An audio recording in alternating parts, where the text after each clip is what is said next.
ਧੰਨ ਵਾਹਿਗੁਰੂ ਸਾਹਿਬ ਜੀਓ।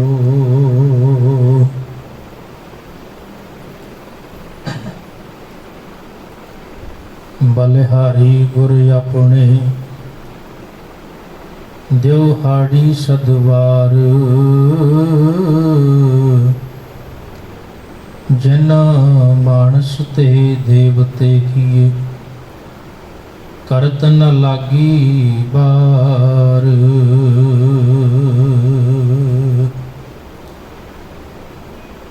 ਗਿਆਨ ਅੰਜਨ ਗੁਰ ਦੀਆ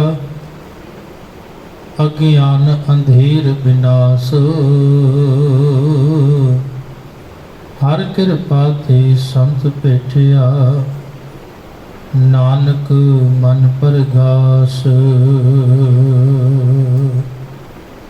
ਗੁਰਪੂਰਾ ਭੇਟਿਓ ਵਡ ਭਾਗੀ, ਮਨਹਿ ਪਿਆ ਪਰਗਾਸਾ।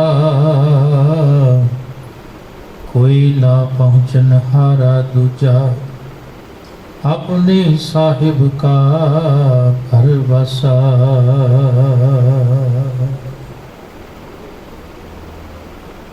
ਰਾਜਨ ਰਾਜ ਭਾਨ ਆਨ ਭਾਨ, ਦੇਵਾਨ ਦੇਵ ਉਪਮਾ ਮਹਾਨ। ਸ਼ਬਦ ਗੁਰੂ ਗਿਆਨ ਦੇ ਅਗੰਮੀ ਸਾਗਰ, ਦੀਨ ਦੁਨੀ ਦੇ ਪਾਤਸ਼ਾਹ, ਮਨੁੱਖਤਾ ਦੇ ਰਹਿਬਰ। ਧੰਨ ਧੰਨ ਸਾਹਿਬ ਸ੍ਰੀ ਗੁਰੂ ਗ੍ਰੰਥ ਸਾਹਿਬ ਸੱਚੇ ਪਾਤਸ਼ਾਹ ਜੀ ਦੀ ਪਾਵਨ ਪਵਿੱਤਰ ਹਜ਼ੂਰੀ ਅੰਦਰ ਸੁਭਾਈਮਾਨ ਗੁਰੂ ਪਿਆਰੀ, ਗੁਰੂ ਸਵਾਰੀ, ਗੁਰੂ ਸਾਜੀ ਸਾਧ ਸੰਗਤ ਜੀਓ। ਆਪ ਜੀ ਵਡਭਾਗੇ ਹੋ, ਗੁਰੂ ਚਰਨਾਂ ਵਿੱਚ ਜੁੜ ਬੈਠੇ ਹੋ। ਬਹੁਤ ਪਿਆਰ ਨਾਲ ਆਪ ਜੀ ਨੇ ਸਤਿਕਾਰਯੋਗ ਭਾਈ ਸਾਹਿਬ ਪਾਸੋਂ ਰੱਬੀ ਬਾਣੀ ਦਾ ਪਾਠ ਸ਼ਰਵਣ ਕੀਤਾ ਹੈ। ਆਓ ਗੁਰਦੇਵ ਕਿਰਪਾ ਕਰਨ, ਬਖਸ਼ਿਸ਼ ਕਰਨ। ਅੱਜ ਦਾ ਇਹ ਮਹਾਨ ਗੁਰਮਤਿ ਸਮਾਗਮ ਧੰਨ ਗੁਰੂ ਗੁਰੂ ਨਾਨਕ ਦੇਵ ਮਹਾਰਾਜ ਸੱਚੇ ਪਾਤਸ਼ਾਹ ਜੀ ਦੇ ਪਾਵਨ ਪਵਿੱਤਰ ਪ੍ਰਕਾਸ਼ ਦਿਹਾੜੇ ਦੀ ਖੁਸ਼ੀ ਨੂੰ ਮੁੱਖ ਰੱਖਦਿਆਂ ਇਹ ਜੋ ਪਾਵਨ ਸਮਾਗਮ ਹੋ ਰਹੇ ਹਨ, ਆਪ ਸਰਬੱਤ ਸੰਗਤ ਹਾਜ਼ਰੀਆਂ ਲਵਾ ਰਹੇ ਹੋ। ਆਓ ਗੁਰਦੇਵ ਕਿਰਪਾ ਕਰਨ, ਬਖਸ਼ਿਸ਼ ਕਰਨ।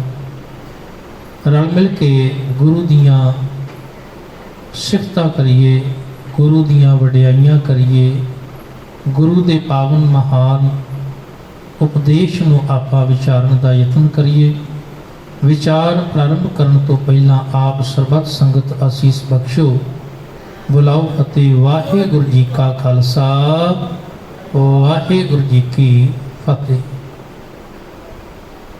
ਧੰਨ ਗੁਰੂ ਨਾਨਕ ਦੇਵ ਮਹਾਰਾਜ ਪਾਤਸ਼ਾਹ ਜੀ ਸਾਹਿਬਾਂ ਨੇ ਰੱਬੀ ਗਿਆਨ ਦਾ ਜਿਹੜਾ ਹੈ ਚਾਨਣ ਹਰ ਇੱਕ ਮਨੁੱਖ ਦੇ ਜੀਵਨ ਵਾਸਤੇ ਇਕੱਤਰ ਕੀਤਾ। ਇਹ ਚਾਨਣ ਜਿਹੜਾ ਹੈ ਨਾ, ਕਿਸੇ ਇੱਕ ਧਰਮ, ਕਿਸੇ ਇੱਕ ਦੇਸ਼, ਕਿਸੇ ਇੱਕ ਮਜ਼ਹਬ ਵਾਸਤੇ ਨਹੀਂ। ਸੱਚ ਤੇ ਇਹ ਹੈ, ਸੂਰਜ ਜਿਹੜਾ ਹੈ ਉਹ ਕਿਸੇ ਇੱਕ ਦਾ ਨਹੀਂ ਹੁੰਦਾ। ਸੂਰਜ ਸਾਰਿਆਂ ਦਾ ਸਾਂਝਾ ਹੈ। ਹਵਾ ਕਿਸੇ ਇੱਕ ਦੀ ਨਹੀਂ ਹੈ, ਇਹ ਸਾਰਿਆਂ ਦੀ ਸਾਂਝੀ ਹੈ। ਪਾਣੀ ਕਿਸੇ ਇੱਕ ਦਾ ਨਹੀਂ, ਉਹ ਵੀ ਸਾਰਿਆਂ ਦਾ ਸਾਂਝਾ ਹੈ। ਕਿਉਂਕਿ ਕੁਦਰਤ ਜਿਹੜੀ ਹੈ ਉਹ ਸਾਰਿਆਂ ਦੀ ਸਾਂਝੀ ਹੈ ਤੇ ਇਸ ਕੁਦਰਤ ਦੇ ਵਿੱਚ ਵਸਦੇ ਹੋਏ ਕਾਦਰ ਨਾਲ ਜੁੜਨਾ ਹਰ ਇੱਕ ਮਨੁੱਖ ਦਾ ਫਰਜ਼ ਬਣਦਾ ਹੈ। ਗੁਰੂ ਨਾਨਕ ਦੇਵ ਪਾਤਸ਼ਾਹ ਜੀ ਨੇ ਰੱਬੀ ਗਿਆਨ ਦੇ ਅੰਦਰ ਉਸ ਪਰਮ ਪਿਤਾ ਪਰਮਾਤਮਾ ਤੋਂ ਦੂਰ ਹੋ ਚੁੱਕੇ ਮਨੁੱਖ ਨੂੰ ਇਹ ਅਹਿਸਾਸ ਕਰਾਇਆ ਵੀ ਭਲਿਆ, ਤੂੰ ਉਸ ਅਕਾਲ ਪੁਰਖ ਪਰਮਾਤਮਾ ਪ੍ਰਭੂ ਤੋਂ ਟੁੱਟ ਕੇ ਤੇ ਕਦੀ ਵੀ ਆਤਮਿਕ ਸੁੱਖ ਨਹੀਂ ਮੰਨ ਸਕਦਾ, ਕਦੀ ਵੀ ਤੇਰੇ ਜੀਵਨ ਵਿੱਚ ਖੇੜਾ ਨਹੀਂ ਆ ਸਕਦਾ। ਧੰਨ ਗੁਰੂ ਨਾਨਕ ਦੇਵ ਮਹਾਰਾਜ ਪਾਤਸ਼ਾਹ ਜੀ ਨੇ ਜਦੋਂ ਮਨੁੱਖਤਾ ਦਾ ਹਾਲ ਦੇਖਿਆ ਸੀ ਤੇ ਤਾਂ ਹੀ ਫਿਰ ਉਹਨਾਂ ਨੇ ਵੱਖ-ਵੱਖ ਥਾਵਾਂ ਤੇ ਜਾ ਕੇ ਤੇ ਇਸ ਰੱਬੀ ਕਲਾਮ ਰਾਹੀਂ, ਰੱਬੀ ਗਿਆਨ ਦੇ ਰਾਹੀਂ ਮਨੁੱਖਤਾ ਦਾ ਪਾਰ ਉਤਾਰਾ ਕੀਤਾ। इस कले रूपी संसार ਨੂੰ ਤਾਰਨ ਵਾਸਤੇ ਗੁਰੂ ਨਾਨਕ ਦੇਵ ਮਹਾਰਾਜ ਪਾਤਸ਼ਾਹ ਜੀ ਨੂੰ ਬਹੁਤ ਲੰਮਾ ਪੈਂਡਾ ਸਫ਼ਰ ਜਿਹੜਾ ਕਰਨਾ ਪਿਆ ਹੈ।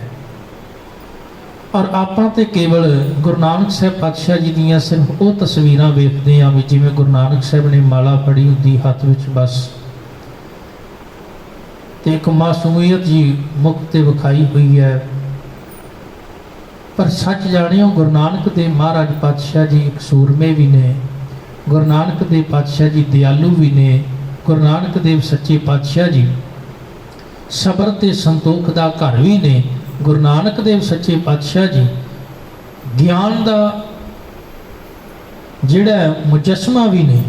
ਧੰਨ ਗੁਰੂ ਨਾਨਕ ਦੇਵ ਸੱਚੇ ਪਾਤਸ਼ਾਹ ਜੀ ਦੀ ਜੇ ਅਸਲ ਤਸਵੀਰ ਵੇਖਣੀ ਹੈ ਤੇ ਕਦੀ ਤੁਸੀਂ ਇਹ ਸੋਚ ਕੇ ਵੇਖੋ ਵੀ ਉਹਨਾਂ ਸਮਿਆਂ ਵਿੱਚ ਜਦੋਂ ਨਾ ਲਾਈਟਾਂ ਹੁੰਦੀਆਂ ਸਨ, ਨਾ ਇਹੋ ਜਿਹੀਆਂ ਸੜਕਾਂ ਹੁੰਦੀਆਂ ਸਨ, ਤੇ ਨਾ ਹੀ ਅੱਜ ਵਰਗੇ ਉਹਨੇ ਪ੍ਰਬੰਧ ਹੁੰਦੇ ਸਨ। ਉਹਨਾਂ ਸਮਿਆਂ ਵਿੱਚ ਸਤਿਗੁਰੂ ਨਾਨਕ ਦੇਵ ਮਹਾਰਾਜ ਪਾਤਸ਼ਾਹ ਜੀ ਨੇ ਕਿੰਨਾ ਲੰਮਾ ਪੈਂਡਾ ਪੈਦਲ ਤੁਰ ਕੇ ਸਫ਼ਰ ਤੈਅ ਕਰਕੇ ਤੇ ਫਿਰ ਉਹ ਬਿਖਮ ਰਸਤੇ ਔਖੇ ਮਹਾਰਾਜ ਪਾਤਸ਼ਾਹ ਜੀ ਨੇ ਕਦੀ ਉਹਨਾਂ ਹਵਾਵਾਂ ਨੂੰ ਵੀ ਜੜਿਆ ਹੋਵੇਗਾ ਜਿਹੜਾ ਅੱਤ ਦੀਆਂ ਗਰਮ ਹੋਣਗੀਆਂ, ਕਦੀ ਸ਼ੀਤਲ ਹਵਾਵਾਂ ਨੂੰ ਵੀ ਗੁਰੂ ਪਾਤਸ਼ਾਹ ਜੀ ਨੇ ਜਰਿਆ ਹੋਵੇਗਾ, ਕਦੀ ਸਾਹਿਬਾਂ ਦੇ ਪੈਰਾਂ ਦੇ ਵਿੱਚ ਕੰਡੇ ਵੀ ਚੁੱਭੇ ਹੋਣਗੇ। ਐਸਾ ਨਹੀਂ ਕਿਉਂਕਿ ਜੰਗਲਾਂ ਦੇ ਵਿੱਚੋਂ ਲੰਘ ਕੇ ਜਾਣਾ, ਕਦੀ ਨਦੀਆਂ ਨੂੰ ਪਾਰ ਕਰਨਾ, ਕਦੀ ਸਾਗਰਾਂ ਨੂੰ ਪਾਰ ਕਰਨਾ, ਕਦੀ ਗੁਰੂ ਨਾਨਕ ਦੇਵ ਸੱਚੇ ਪਾਤਸ਼ਾਹ ਜੀ ਨੂੰ ਭੁੱਖੇ ਵੀ ਰਹਿਣਾ ਪਿਆ ਹੋਵੇਗਾ ਕਿ ਜ਼ਰੂਰੀ ਨਹੀਂ ਕਿ ਹਰ ਥਾਂ ਤੇ ਭੋਜਨ ਮਿਲ ਜਾਂਦਾ ਹੋਵੇਗਾ। ਕਦੀ ਗੁਰੂ ਨਾਨਕ ਦੇਵ ਸੱਚੇ ਪਾਤਸ਼ਾਹ ਜੀ ਦੀ ਇਹ ਤਸਵੀਰ ਵੇਖੋ ਵੀ ਨਾਲ ਕੱਪੜਿਆਂ ਦੀ ਪੰਡ ਹੋਵੇ, ਇੱਕ ਪਾਸੇ ਰਬਾਬ ਚੁੱਕੀ ਹੋਵੇ ਤੇ ਮੇਰਾ ਬਾਬਾ ਇੱਕ ਮਿਸ਼ਨ ਤੇ ਚੱਲਿਆ ਹੈ। ਕਿਹੜਾ ਮਿਸ਼ਨ ਹੈ ਕਿ ਮਨੁੱਖਤਾ ਦਾ ਭਲਾ ਕਰਨਾ ਹੈ, ਮਨੁੱਖਤਾ ਦਾ ਪਰਉਪਕਾਰ ਕਰਨਾ ਹੈ। ਲੋਕਾਂ ਦੇ ਦੁੱਖ ਜਿਹੜੇ ਹਨ ਗੁਰੂ ਨਾਨਕ ਸਾਹਿਬ ਪਾਤਸ਼ਾਹ ਜੀ ਤੋਂ ਵੇਖੇ ਨਹੀਂ ਗਏ। ਜਦੋਂ ਘਰੋਂ ਪਹਿਲਾ ਕਦਮ ਪੁੱਟਣ ਲੱਗੇ ਨਾ ਤੇ ਉਦੋਂ ਮਾਤਾ ਸੁਲੱਖਣੀ ਨੇ ਆਖਿਆ ਹੋਵੇਗਾ ਵੀ ਇਹ ਦੀਨ ਦੁਨੀ ਦੇ ਪਾਤਸ਼ਾਹ ਵੀ ਤੇਰੇ ਵੀ ਤਾਂ 2 ਬੱਚੇ ਨੇ ਤੇ ਕੀ ਘਰ ਦੇ ਵਿੱਚ ਰਹਿ ਕੇ ਰੱਬ ਦੀ ਪ੍ਰਾਪਤੀ ਨਹੀਂ ਹੋ ਸਕਦੀ। ਪਰ ਗੁਰੂ ਨਾਨਕ ਸਾਹਿਬ ਪਾਤਸ਼ਾਹ ਜੀ ਨੇ ਉਦੋਂ ਆਪਣੇ ਮੁਖਾਰਬਿੰਦ ਤੋਂ ਇੰਨਾ ਹੀ ਬਚਨ ਆਖਿਆ ਕਿ ਤੈਨੂੰ ਤਾਂ ਤੇਰੇ ਇਹ 2 ਬੱਚਿਆਂ ਦਾ ਦੁੱਖ ਨਜ਼ਰ ਆਉਂਦਾ ਹੈ, ਪਰ ਮੈਨੂੰ ਤੇ ਸਾਰੀ ਮਨੁੱਖਤਾ ਦਾ ਦਰਦ ਜਿਹੜਾ ਉਹ ਨਜ਼ਰ ਆ ਰਿਹਾ ਹੈ। ਮੇਰੇ ਪਾਤਸ਼ਾਹ ਜੀ ਨੇ ਇਸ ਮਨੁੱਖਤਾ ਦੇ ਭਲੇ ਵਾਸਤੇ, ਮਨੁੱਖਤਾ ਨੂੰ ਤਾਰਨ ਵਾਸਤੇ ਬਹੁਤ ਲੰਮੇ ਪੈਂਡੇ ਤੈਅ ਕੀਤੇ ਨੇ ਤੇ ਕੇਵਲ ਸਫ਼ਰ ਹੀ ਤੈਅ ਨਹੀਂ ਕੀਤਾ, ਬਲਕਿ ਉਹਨਾਂ ਲੋਕਾਂ ਦੇ ਨਾਲ ਵੀ ਕਈ ਵਾਰੀ ਸਤਿਗੁਰ ਪਾਤਸ਼ਾਹ ਜੀ ਦੀ ਵਿਚਾਰ ਚਰਚਾ ਹੋਈ ਜਿਹੜੇ ਕਿ ਅਸਲ ਦੇ ਵਿੱਚ ਗੁਰੂ ਨਾਨਕ ਦੇਵ ਪਾਤਸ਼ਾਹ ਜੀ ਦੀ ਵਿਚਾਰਧਾਰਾ ਨਾਲ ਬਿਲਕੁਲ ਵੀ ਸਹਿਮਤ ਨਹੀਂ ਸਨ। ਅੱਜ ਕੋਈ ਸਾਡੀ ਗੱਲ ਨਾਲ ਸਹਿਮਤ ਨਾ ਹੋਵੇ ਤੇ ਆਪਾਂ ਉਸ ਮਨੁੱਖ ਨਾਲ ਲੜਾਈ ਕਰਨ ਤੱਕ ਚਲੇ ਜਾਂਦੇ ਹਾਂ ਵੀ ਤੂੰ ਕੌਣ ਹੁੰਦਾ ਹੈ, ਤੂੰ ਸਾਡੀ ਗੱਲ ਨੂੰ ਕੱਟਣ ਵਾਲਾ। ਪਰ ਗੁਰੂ ਨਾਨਕ ਦੇਵ ਪਾਤਸ਼ਾਹ ਜੀ ਵਿੱਚ ਕਿੰਨੀ ਜ਼ਰੂਰਤ ਹੈ, ਕਿੰਨੀ ਜ਼ਰੂਰਤ ਸੀ ਭਾਈ ਮਰਦਾਨਾ ਜੀ ਵਿੱਚ ਕਿ ਉਹ ਮੰਦਿਰਾਂ ਵਿੱਚ ਜਾ ਕੇ, ਉਹ ਮਸੀਤਾਂ ਵਿੱਚ ਜਾ ਕੇ ਤੇ ਭੁੱਲੇ ਹੋਏ ਭਟਕੇ ਹੋਏ ਲੋਕਾਂ ਨੂੰ ਸਹੀ ਮਾਰਗ ਜਿਹੜਾ ਹੈ ਗੁਰੂ ਨਾਨਕ ਸਾਹਿਬ ਨੇ ਵਿਖਾਇਆ ਹੈ। ਕੁਝ ਕੁ ਤਸਵੀਰ ਮੈਂ ਉਹ ਆਪ ਜੀ ਦੇ ਨਾਲ ਸਾਂਝੀ ਕਰਾਂਗਾ ਜਿਹੜੀ ਗੁਰੂ ਨਾਨਕ ਸਾਹਿਬ ਪਾਤਸ਼ਾਹ ਜੀ ਦੇ ਜੀਵਨ ਦੇ ਵਿੱਚੋਂ ਮਿਲਦੀ ਹੈ। ਕੁਝ ਕੁ ਸਿੱਖਿਆਵਾਂ ਆਪਾਂ ਗੁਰੂ ਪਾਤਸ਼ਾਹ ਜੀ ਦੀ ਬਾਣੀ ਦੇ ਨਾਲ ਨਾਲ ਇਤਿਹਾਸ ਵਿੱਚੋਂ ਲੈਣ ਦਾ ਯਤਨ ਕਰਾਂਗੇ। ਜਦੋਂ ਧੰਨ ਗੁਰੂ ਨਾਨਕ ਦੇਵ ਸੱਚੇ ਪਾਤਸ਼ਾਹ ਜੀ ਪਟਨੇ ਦੀ ਧਰਤੀ ਤੇ ਪਹੁੰਚੇ ਨਾ ਤੇ ਇੱਥੇ ਸਤਿਗੁਰੂ ਗੁਰੂ ਨਾਨਕ ਦੇਵ ਮਹਾਰਾਜ ਪਾਤਸ਼ਾਹ ਜੀ ਦੇ ਨਾਲ ਭਾਈ ਮਰਦਾਨਾ ਜੀ ਨੇ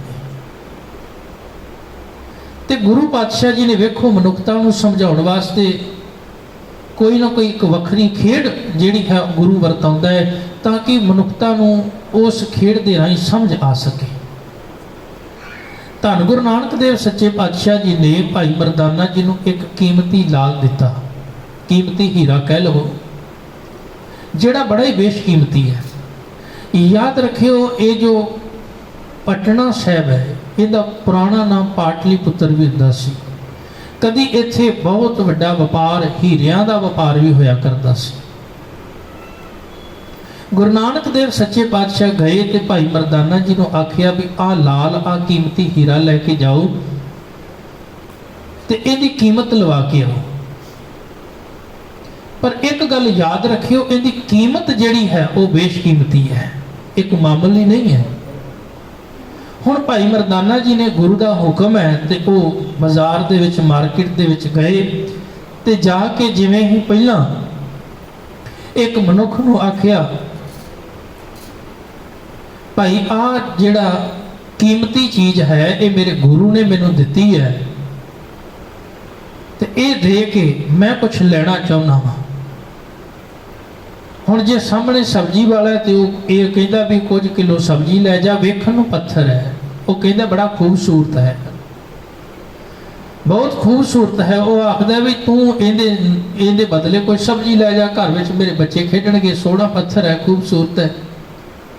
मरदाना जी आखदे नहीं, कह लगे मेरे गुरु ने आख्या बड़ा बेशकीमती है।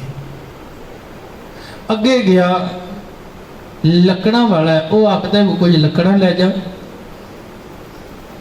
इस तरह करदियां करदियां जदों भाई मरदाना जी नूं उनकी सही कीमत ना मिली तो गुरु नानक देव पातशाह जी के कोल आके कहने लगा सतगुरु तुसीं तां आखदे बड़ा बेशकीमती है, इहदा ते कोई 3-4 मीटर कोई कहता कपड़ा लै जा, कोई 2-4 किलो सब्जी कह रहा है, कोई कुछ बर्तन कह रहा है, कोई कुछ लकड़ा कह रहा है, तुसीं आखदे बड़ा बेशकीमती है।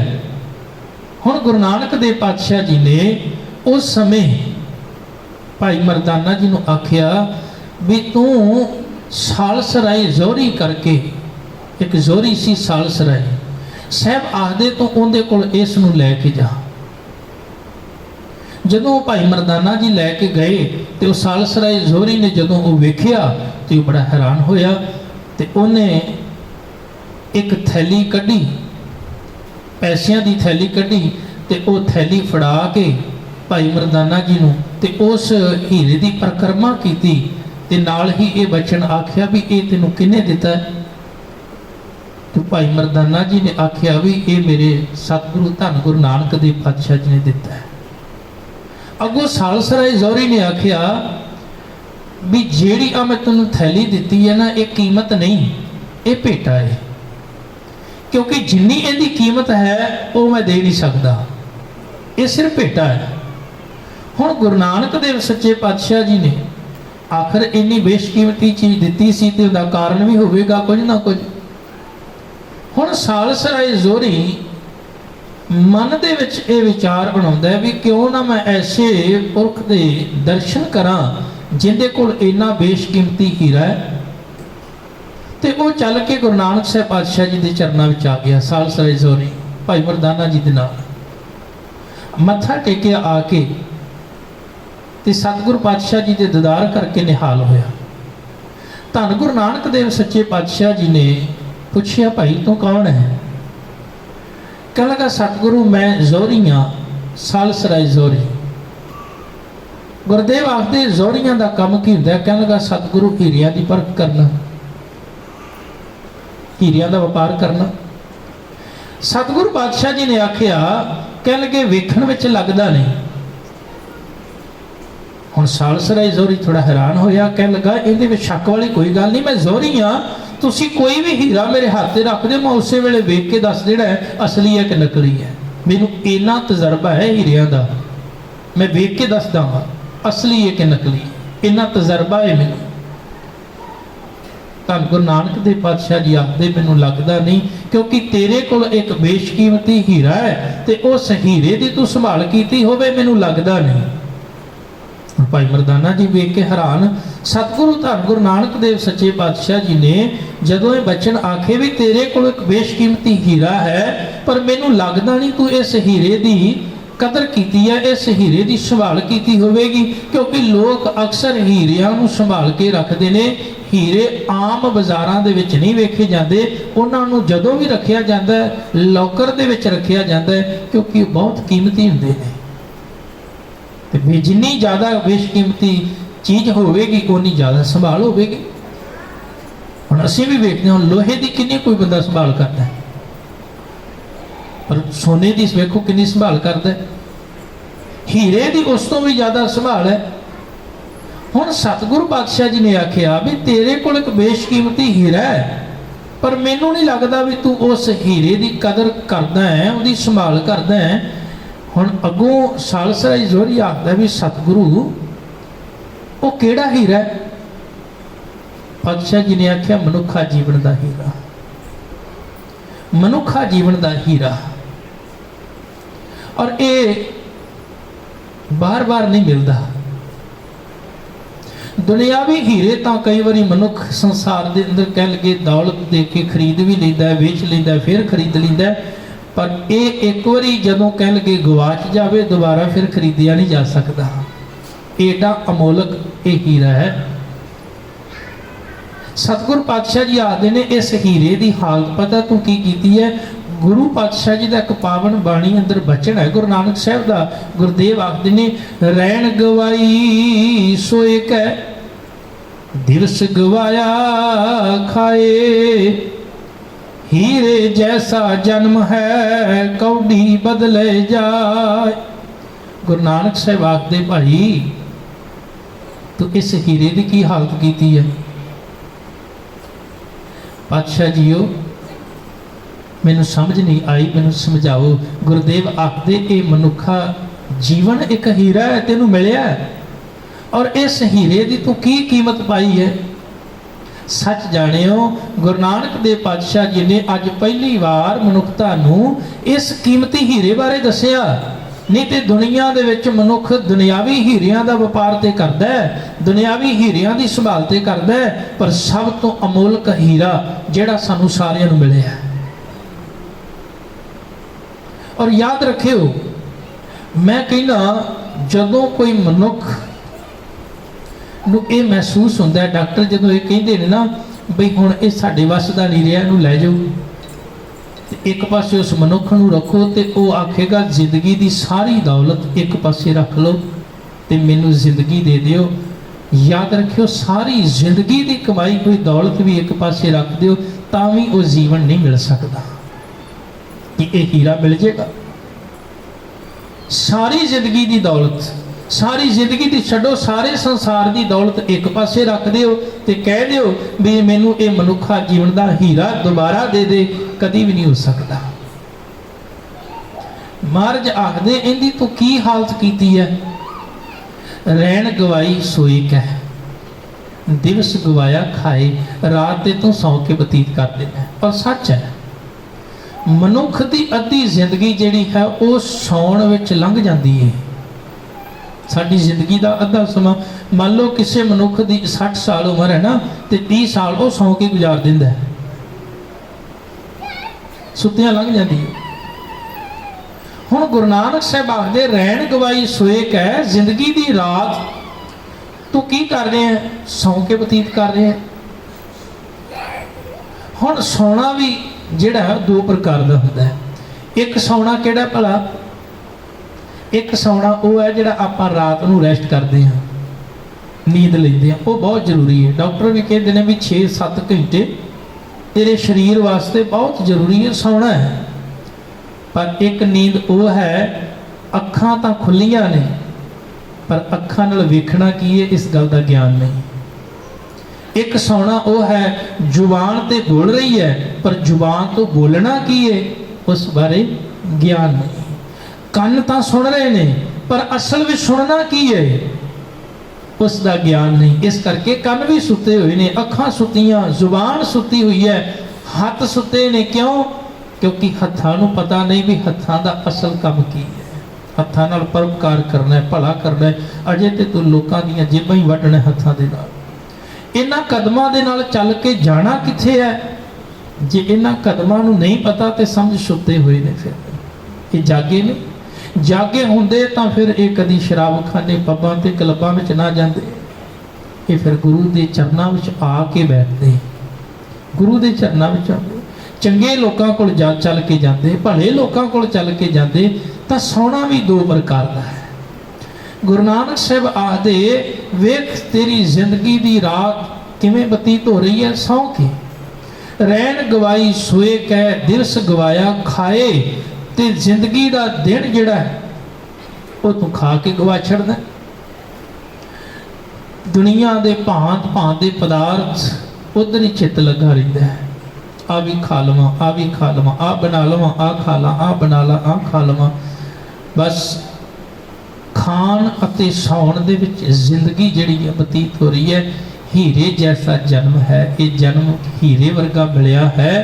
गुरुदेव आखदे कौडी बदले जाए, कौडी वो जिंदी कोई कीमत नहीं, जिंदी कोई वैल्यू नहीं। ये जीवन कौडियां दे मुल तू बेचने। तो गुरु नानक देव पातशाह जी ने मनुखता नूं एक समझ बख्शी कि भी भलिया जिन्ना तू इस हीरे की कदर करेगा ना, जिन्ना तेनू इस हीरे बारे पता होगा उन्नी तेनू कीमत पता होगी। हुण जिहड़ा मनुख शाम नूं शराब पी के ते सौ जाता, फिर उन्होंने इन्नी को पता है ना, इन्नी को समझ है, उन्होंने इन्नी को कदर है जी, उन्हें इन्नी को एक बोतल या दो बोतल शराब की लाई, होर की लाई दी कीमत। कोई मनुख दुनिया के पदार्थ भोगण विच ही शरीर नूं गवा रहा है, उन्हें इहदी कीमत इन्नी लाई बस, क्योंकि उन्होंने इन्नी समझ है, इन्नी नॉलेज है उन्होंने। जिन्ना को मनुख नूं ज्ञान हुंदा है, समझ मिलती है, हौली हौली पता लगता है भी ये तो कितना कीमती जीवन मिलिया है। बाबा कबीर जी ने एक बचन आख्या रब्बी बाणी अंदर, वो आखदे ने कबीर मानस जन्म दुलंभ है, होए न बारे बार। इन्ना कीमती है, ये मुड़ मुड़ के नहीं मिलता। फिर नाल उन्हें एग्जाम्पल दी, वो आखदे ने ज्यों बन फल पाके भुए गिरै, बहुर न लागे डार। कदी वेखिया भी जदों फल पक के आपे टाणी नालों थले डिग पैंदा है भी दोबारा कदी जुड़िया। ये जीवन इस तरह का है, एक बारी जे ये मिलिया है तो फिर इनू गवा लिया, दोबारा नहीं मिलना। एक बार एक मनुख जेड़ा कि कीमती हीरे की उन्होंने एक थैली लभी, तो उस थैली विच पए हुए हीरियां की कीमत नहीं सी पता। तो वह खेतों के विच पंछियां नूं उड़ा रहा है, तो गुलेल दे विच रख के ना वो हीरियां नूं ते वो पंछियां वाल वगाउंदा है, उन्हां नूं उड़ाउंदा है। कोई सियाणा पुरख कोलों लंघ रहा सी, उन्हें आख्या भलिया ये की कर रहे हैं? कहता पंछी उड़ा रहा हूँ। वो आखदे तेनू पता है जिहड़ी चीज़ तेरे हाथ में है की है? वो कहता नहीं। कहने के कीमती हीरे ने, तेनू इन्हां दी कीमत भी पता नहीं होनी कितनी है। उन्हें मत्थे ते हाथ मारिया, कह लगा मैं तो किन्ने सारे गवा बैठा वा, किन्ने सारे मैं गवा बैठा वा। तो उन्हें आखिया, कह लगे कोई गल नहीं, डरन की कोई गल नहीं, घबराउण की कोई गल नहीं, चिंता की कोई गल नहीं, डरन की कोई गल नहीं। जिन्ने बचे ने उन्होंने संभाल लै, अगे काम आउणगे। ये जिंदगी कीमती हीरा है, तो मिले हुए सवास भी कीमती हीरे वर्गे ने। जिन्ने निकल गए हुण उन्हां दा अफसोस ना करो, जिहड़े बच गए ने उन्हां नूं संभाल लवो, अगे काम आउणगे। नानक साहब आखदे ने भलिया ये बड़ा ही बेशकीमती जीवन मिलिया, हीरे वर्गा मिलिया, ते मुड़ मुड़ के दोबारा नहीं मिलना। इस करके इस हीरे वर्गे जीवन की संभाल कर, संभाल के रख, इनू गवा ना। इनकी कीमत जे तेनू पता लगे, तो मैं अक्सर कई बार ये कहना हुन्ना, पहला भी जिहड़ी चीज़ सानू फ्री विच मिली होवे असीं कदी कदर नहीं करदे हुंदे। किसी की गड्डी होवे ते आपां किवें भजाउने हां, किहड़ा अपनी अपनी होवे तो फिर आपां वेखने भी किते खड्डा ते नहीं आ गया, किते हौली चलाउने, ब्रेकर ते नहीं आ गया, दूजे दी होवे फिर ब्रेकर भी ठवा दिंदे हां। अपनी थोड़ा दूजे दी चीज़ होवे ते आपां नूं कोई परवाह नहीं हुंदी, पर अपनी होवे आपां उहदी संभाल करदे हां। क्यों? सानूं पता असीं पैसे लाए हुए, पैसे दे के चीज़ खरीदी है। जिहड़ी चीज़ फ्री विच मिलदी दी कोई कदर नहीं करता। याद रखियो, ये जीवन रब वालों मिलिया होया बहुत वड्डा तोहफा, गिफ्ट सी। बंदे ने आख्या फ्री मिलिया, जो मर्जी पाई जाओ, की फर्क पैंदा? जो मर्जी पाई जो खाई जो जो सुनी जो जो बोली जाओ वेखी जाओ, की फर्क पैंदा? तो फ्री विच मिलिया, पर मैं वेख्या अपनी अखी वेख्या, और शायद मैनू तो इस गल का ज़्यादा तजर्बा हो गया कि मैं लोगों में बहुत ज़्यादा विचरता हाँ। लोग आते हैं मेरे को, मनुख नूं इहदी कीमत उदों पता लगती है तुसी कदी किसी उस मनुख नूं वेखो जिंदे कोल नेत्र नहीं है। साडे कोल ते नेत्र ने ना, जिंदे कोल अखां नहीं, उन्होंने पुछो भी अखां की कीमत की होंदी है, पुछ के वेखो कदी। जे साडे कोल दोवें हथ ने, जिंदे कोल हथ नहीं, उन्होंने पुछ के वेखो भी की कीमत है, पैरों की की कीमत है। शरीर का एक भी अंग ना होवे ते साडी हालत किहो जी होवेगी, सोच के वेखो। परमात्मा ने एक एक चीज जोड़ के संपूर्ण बनाया सानू, ते हर चीज कीमती है।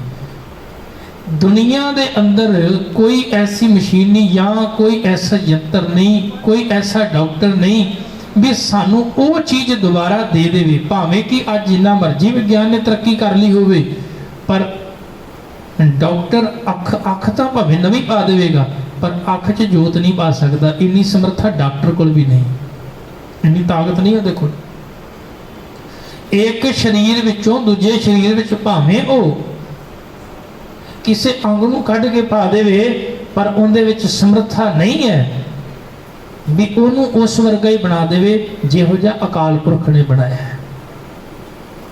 सच तो यह है मनुख नूं इस जीवन की कीमत पता ही उदों लगती है जदों डॉक्टरों ने फिर हस्पताल ते ICU च पाया हुंदा है। फिर एक एक साह दे भी लख लख रुपये मंगते हैं। बंदा कहता इन्ना महंगा है, हुण तां मेरा सवास आ रहे ने जा रहे ने ना, तो हुण तां कोई कीमत नहीं असीं इहदी जाणदे, सानूं इहदी कीमत नहीं पता, समझ नहीं। पर गुरु नानक साहब आखदे उदन जरूर पता लगता बंदे ने, फिर उदों लखां रुपये का बिल बन जाता इस शरीर नूं बचाउण वास्ते। ते बंदा कहता एडा महंगा, लखां रुपये देण तो बाद भी मनुख याद रखियो इस कीमती देही की कदर नहीं करता। साहब गुरु नानक पातशाह जी आखदे ने पए रब्बी बाणी अंदर बचन समझा रहे ने कि रैन गवाई सोई कह, दिवस गवाया खाए, हीरे जैसा जन्म है कौडी बदले जाए। अज गुरु नानक पातशाह जी का प्रकाश पुरब मना रहे हैं। ये गुरु चरणों में प्रण करिए भी सतगुरु तुहाडे इस वचन तो सिक्ख्या लेनी। अज इस मनुखा हीरे वर्गे जीवन को बर्बाद नहीं करना, गवाउणा नहीं, इनू अज तो संभालांगे, इनकी संभाल करा, कदर करांगे इनकी, क्योंकि ये बड़ा ही अमोलक है, बड़ा ही कीमती है, इन्हें दोबारा नहीं मिलना। सालसराय जोहरी ने गुरु नानक साहब पातशाह जी के चरणों में मत्था टेकिया तो यह बचन आख्या, कह लगे सतगुरु इस हीरे का ज्ञान तो मैनू भी नहीं सी पता, हालांकि मैं दुनिया के हीरियां की ज़्यादा तो ज़्यादा पहचान रखता हाँ। कोई भी हीरा हाथ दे रख दो पहचान के दस दांगा असली एक नकली है, पर अपने जीवन रूपी हीरे तो अजे तक मैं कह लगे ना समझ सा। अज तुसीं कृपा की मैनू समझ आई भी एडा कीमती जीवन रूपी हीरा मेरे कोल है। हुण कृपा करो इस हीरे की मैं संभाल किवें करा। ते गुरु नानक पातशाह जी ने आख्या बड़ा औखा है, क्योंकि जिहड़ा हंकार है ना तेरे अंदर, ये हंकार जिन्ना चिर कह लगे खत्म नहीं होंदा उन्ना चिर तेरे हिरदा निर्मल नहीं होंदा। ते निर्मल हिरदे तो बिना मनुख जिहड़ा है उस परम पिता परमात्मा नाल जुड़ नहीं सकता। गुरु नानक पातशाह जी ने उस समय सालसराय जोहरी नूं उपदेश दिता, कह लगे आ तेरे नाल कौन है? कह लगा मेरा नौकर है। साहब आखदे दा काम की है?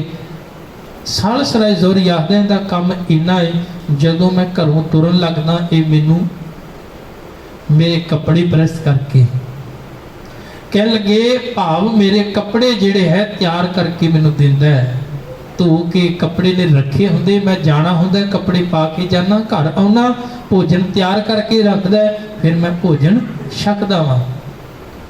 ਕੋਈ ਵੀ ਕੰਮ ਪੈਂਦਾ ਹੈ ਤੇ मैं ਇਹਨੂੰ कहना वा ये हर एक काम करता है, क्योंकि मेरे घर का नौकर है। साहब आखदे फिर एक काम करी, जे तू वाकई ही परमार्थ के मार्ग से तुरना है तो अपने हंकार नूं अंदरों खत्म करना है, अज तो बाद फिर इसकी सेवा कर सकदा है। जो काम ये तेरे वास्ते करदा सी, अज तो बाद वो काम तू इहदे वास्ते करना है, बड़ा औखा है, बहुत औखा है। पर धन सालसराय जौहरी गुरु पातशाह जी के चरणों में जुड़ के आखे, कहणगे सतगुरु तुसी कृपा करो, मैं ये भी यतन करांगा। सालसराय जौहरी नूं ते इस जीवन रूपी हीरे की पहचान हो गई। अज वो मनुखता वास्ते भी एक प्रेरणा है, मनुखता वास्ते भी एक सिक्ख्या है, अज साडे वास्ते एक सिक्ख्या है। जे आपां गुरु पातशाह जी की बाणी नूं पढ़दे हां, इतिहास नूं विचारदे हां, ते गुरु साहब आखदे ने भलिया तेरे कोल भी तो सालसराय वर्गा कीमती हीरा है, तू केवल दुनियावी हीरियां दा व्यापार ते करदा है। जिदन तेनू कीमती हीरे की समझ आ गई, उदन फिर ये हीरे नूं गवाएगा नहीं, बल्कि इसकी कीमत जानदा होया इनू संभाल के रखेगा।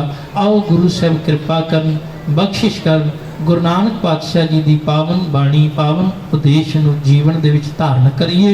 ये सवास जिहड़े मिले हैं बड़े अमोलक हैं, गुरु कृपा करे इन्हां सवासां नूं आपां चंगे पासे ला के लेखे विच ला के ते गुजारीए, तां जो साडा सारियां दा ये लोक सुखीए परलोक सुहेले, नानक हर प्रभ आपे मिले वाली अवस्था बन सके। विचारा करदियां बेअंकुला होईयां बख्श लेणियां। बुलाओ फतेह। वाहिगुरू जी का खालसा वाहिगुरू जी की फतेह।